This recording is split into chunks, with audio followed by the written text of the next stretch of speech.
baba yetu alidai kwamba yeye yuko tayari iwapo tu atapewa kiwanja sehemu nzuri, maeneo mazuri, na aridhie yeye mwenyewe bila kukandamizwa. Mwisho kabisa anakuomba Mheshimiwa Waziri umsaidie ili apewe au atendewe haki yake kupata kiwanja chake. Hati si anayo? Ndio, hati anayo.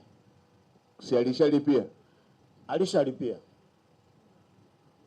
Mheshimiwa Waziri, waambie watu wako wa jiji, hii mambo ya kutengeneza mgogoro kila siku ni mambo ambayo hayakubaliki. Tumeshachoka mambo ya kusikia mgogoro kila leo. Mtu amenunua kiwanja, amelipia kodi zake, hati anayo, hiyo ni mali yake. Ninyi mnaendaje kuuza? Mnauzaje mali ambayo inamiliki? Hata hii mambo ya kwamba tutakutafutia kiwanja kingine ni mambo ya kitapeli tu na yenyewe. Unachukuaje mali ya mtu na amenunua na amelipia? Huyo mwingine huyo walie nani, hata kama ni taasisi, kwa nini wasimtafutie hicho kingine wanachotaka kumtafutia mtu? Sasa sikiliza, hata kama babako alikuwa tayari, naelekeza yule mwingine ambaye ametoa fedha wamtafutie hicho kiwanja kingine. Huyu mwingine ambaye ana hati yake na amelipia aendelee na shughuli hizo.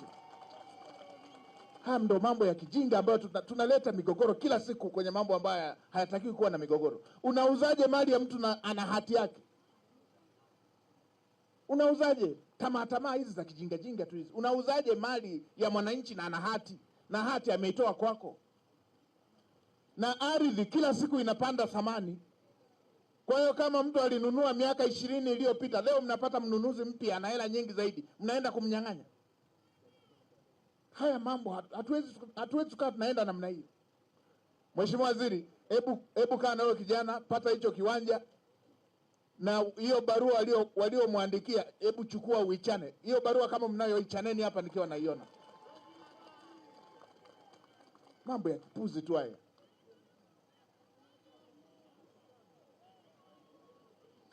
Kama babako wamesema yuko tayari, sasa wameshindwaje kupeleka hati nyingine kwamba tubadilishie hii, chukua hii hapa. Alafu mimi nilishalipia, mnataka nianze kuzunguka kila siku na dai kitu ambacho ni mali yangu? Ndio haya mazoea ya kuona mtu akilalamika kwenye jambo ambalo ni haki yake kwamba ni sherehe tu. Mimi mambo ya aina hii sina ustaarabu nayo. Nilipita juzi pale nikakuta taasisi wamemega eneo la mtu. Nini tulikuwa tunarekebisha ramani? Pumbavu. Ramani inatusaidia nini sisi?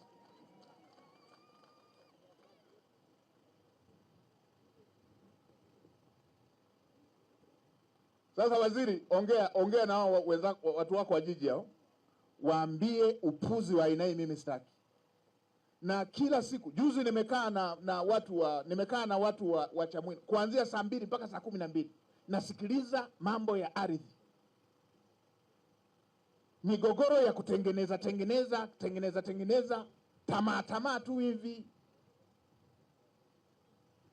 Utadhania siku wakifa watazikwa kwenye kaburi lao na fedha. Mtaacha vyote hivi.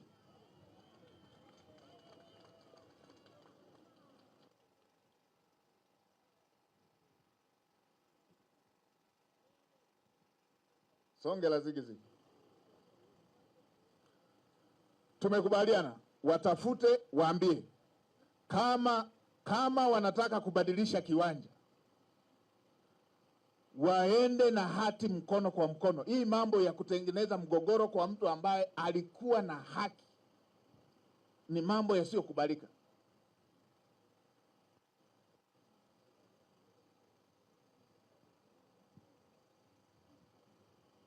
Haya, nipate Jumatatu tunapokuwa ofisini nipate majawabu kwamba hiyo barua umeshaichana.